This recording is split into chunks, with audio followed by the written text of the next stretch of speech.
Hey, what's up guys? I hope this video finds you well. I know I said I might do a complete game of Apex for my next video, but it turns out that idea had a major flaw, and that is that I couldn't stay alive for a full game. You know, a full game for me lasted like 5 minutes when I tried to record. So I'm back again with another montage video. How exciting, right? Eh, but this will only be some simple FPS footage that I recorded over the last 2 days. But enough about the games. In today's video I want to go a bit more in depth to this whole spiritual thing that I talked about in my introductional video. And the first thing I thought I would address is the gaming being a distraction from the goal that I mentioned before. So, it's true that gaming and most things really, like movies, social media, social interactions, music, even reading books, could be seen as a form of distraction from this kind of work. But what I think is the key point here is this. If you have a deeply rooted attachment to these so-called distractions, then it can become a problem. Like for me, gaming a few years ago was something I had a big attachment to. I had a hard time concentrating at school growing up since most of my thought patterns involved gaming and ways to improve my gaming. So all of my free time consisted of playing video games pretty much. I must say this though, since I don't really see the point in having any anxiety over the past anymore since I can't change it anyway. The times I've had with games have been damn good. I remember first getting into Doom, Half-Life, then on to Counter-Strike, Guild Wars, and you know, there are many hours spent playing Diablo 2 with some of my best friends, and on to World of Warcraft and so on. So when I think about that now, it fills me with warmth, because good times were had for sure. Remember, buddy, when we used to chase Gian in the online mod for San Andreas? I have a helicopter. Oh man, oh man. And do you guys remember the stunt days of San Andreas when everybody made these stunt videos? Ooh, and the epic hunt for Bigfoot before it was confirmed that he wasn't in the game.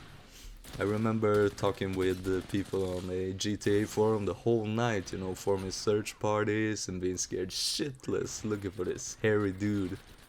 And oh yeah, also Leatherface, you know, it was all these rumors. But the point of this video was not to reminisce, so back to attachments. Yeah, so nowadays I have a more healthy approach to gaming in my opinion. You know, I can log in, play a game, lay it down, without feelings of sadness, because I couldn't play for 8 hours straight.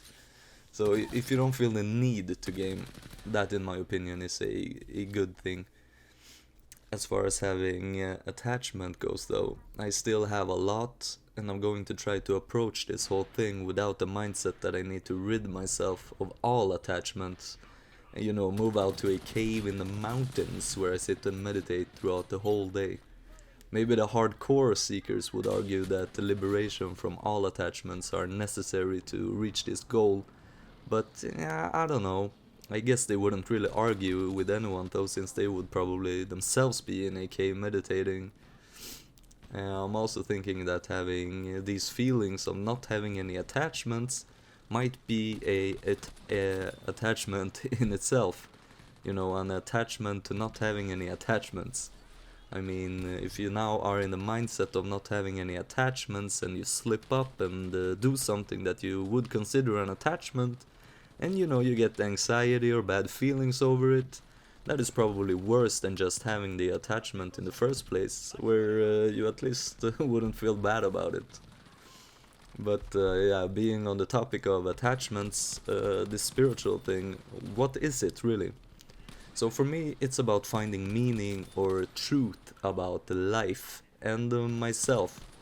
You know, I don't mean in a philosophical way, but rather through direct experience coming from deep self-investigation, as taught by many spiritual teachers. It's also about improving the quality of my life without the need of any extra external materials or situations to cause my happiness, rather to search for happiness and peace internally in my mind and body. I will read some bits here now from how Wikipedia defines spirituality, so I'll pull it up here and begin quotation. Traditionally, spirituality referred to a religious process of reformation which aims to recover the original shape of man. Modern usages tend to refer to a subjective experience of a sacred dimension and the deepest values and meanings by which people live, often in a context separate from organized religious institutions, such as a belief in a supernatural, beyond the known and observable realm, personal growth, a quest for an ultimate or sacred meaning, religious experience, or an encounter with one's own inner dimension. End of quote. So, that's one more attachment to add to the bunch, huh? The spiritual seeking. And this one, I guess you could say for me, is pretty deeply rooted, since I have quite a strong desire to go further down the rabbit hole with this. So it gets tricky, and it gets even trickier, as I said in my last video. There is no one to be on this journey to begin with, and I'll explain why soon. But yeah, if we look at the Wikipedia definition, it mentioned supernatural realm beyond the known and observable. And that is the kicker. This kind of work is not something you can observe as an outside party, since this is something that happens within oneself. So you can't really prove any of this stuff. Well, of course, unless the one wanting proof is willing to take on this journey themselves. And it also states that it can both be a religious experience, and also that it can be in a context separate from organized religious institutions. So while many, I mean, if not all religions seem to point towards this thing, spirituality for me is not a religion in the sense that I think about religion when I hear the word.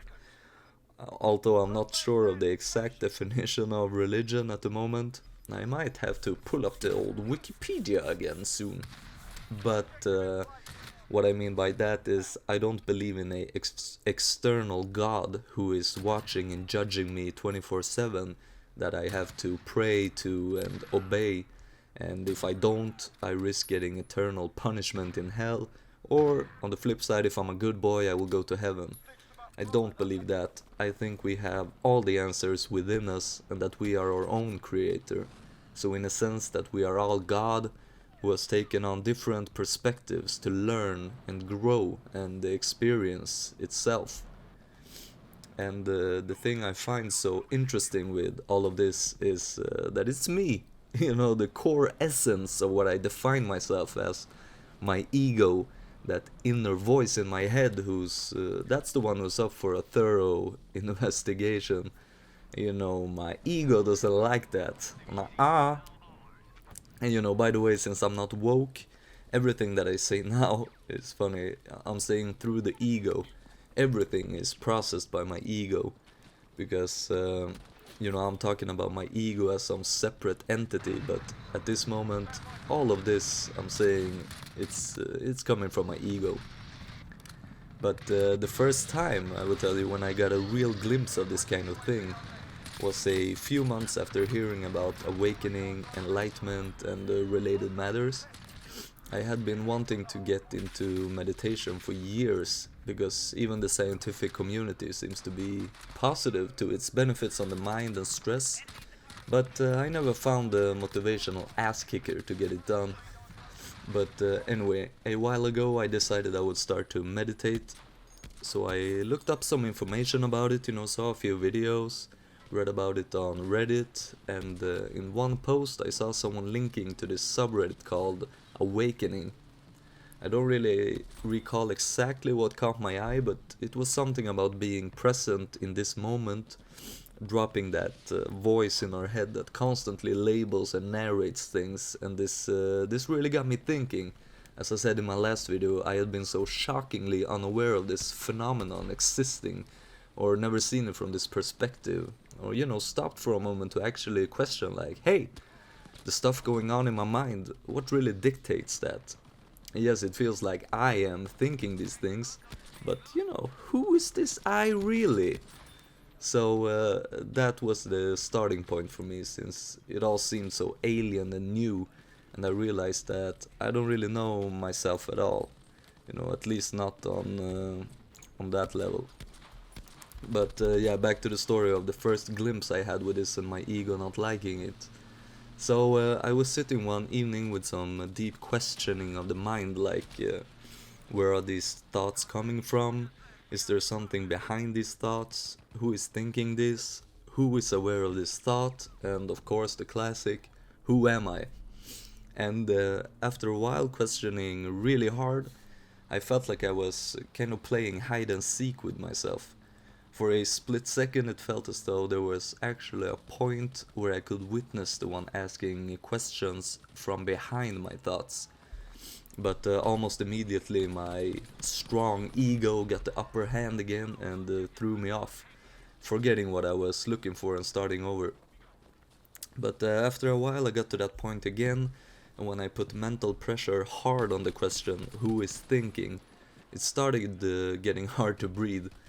It's really hard to explain how it felt. It was kind of scary, but at the same time exciting, since I knew I wasn't in any physical danger at all. But it was still a threatening situation, and I know now that it was threatening for my ego. Because if you are like me and define yourself mostly by being that thinker inside of your head with this meat suit on, then of course your ego, is going to feel threatened when it's getting pushed away. Because also what meditation has taught me, we are not our thoughts. And the ego is, well, it's simply that, a thought existing in the mind. If you sit and do some mindful meditation and are fully aware when your next thought is arising, you can see that between thoughts, when all there is present moment, you don't cease to exist, right? So coming back to this, there is no one who is on this journey.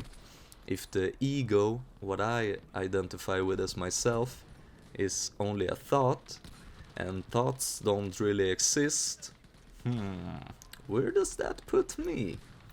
It kind of puts me in the non-existing at all bracket, doesn't it? And if I don't exist, then there is no one to be awakened or no one to be on a journey towards awakening to begin with, But yeah, I must say this, my favorite question must be this, who is aware of this thought after this whole first experience with it? Because sometimes now when I think really... Okay, so apparently I got cut off, so I've been sitting here talking alone for a while, not recording. But where I got cut off was where I was gonna talk about this thought in my head. Who is aware of this thought? And sometimes when I think hard about it and really try to feel who is aware of this thought, it creates this powerful feeling throughout my body, and I don't really know how to explain it other than bliss.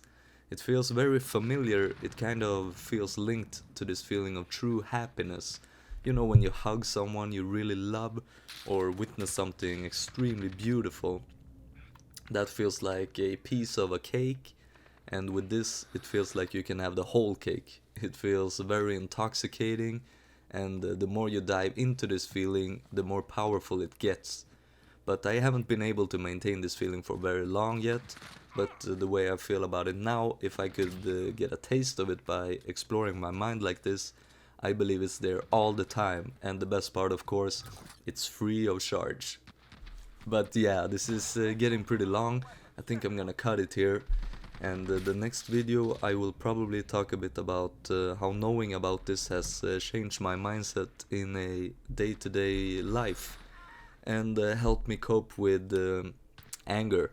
because that has been a problem in the past, and also not getting so attached to my feelings, and also the way I try to practice this daily, because I feel it feels like you come to a point with all this research and stuff where you feel like you get this stuff intellectually, but your cup is feeling pretty full, because reading about this will only get you so far. Without reading about it, I would have never known about it. But after a while, I think it can be counterproductive, because when you are reading about this, you are actually putting off doing the real work, and nothing is going to change unless you do the real hard work, because these concepts here, it's not something you just get by reading it. You get it by deconstructing your beliefs in your head and exploring your inside universe. But yeah, thanks for watching, have a good one, and stay open-minded.